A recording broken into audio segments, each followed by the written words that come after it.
Well, transverse myelitis is a neurological disorder that affects roughly 1,400 people every year. Many of them are teenagers. Our Pete Ruff tells us about a special young man from Yorktown who took the disease head on and is winning the battle. What the odds were for my medical scenario was always that he may never walk again, and I accepted that, and I knew I was going to walk again. I always had faith. Charlie DeGennaro grew up loving sports.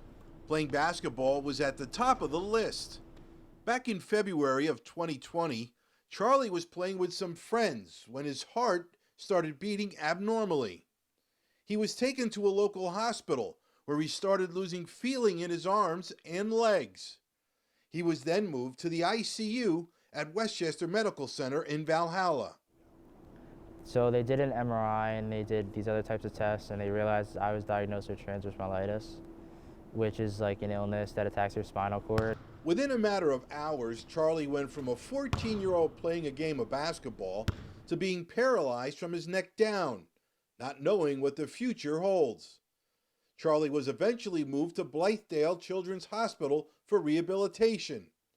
While this was all going on, COVID-19 was breaking out in the Hudson Valley. When people were being told to stay home, Charlie's mom, Jill, was not leaving his side. I can't even say how terrified I was that I wouldn't get back in and I wouldn't be able to care for him. So I basically did not leave from the time he was in Blythedale until he left. Within a month, Charlie started making progress, taking his first step, eventually taking multiple steps with a walker. He was determined not only to walk, but get back on the court. Did a million exercises, never cheated reps or anything, and just kept going, and even accomplishing the littlest goals eventually add up to the biggest one. He just kept going forward, and I think that might be the beauty of teenagers, where they don't think too far back. They do live in the moment. They don't look too far ahead, but yet he was in the moment and kind of took advantage to win the day, so to speak. Charlie's hard work and determination paid off.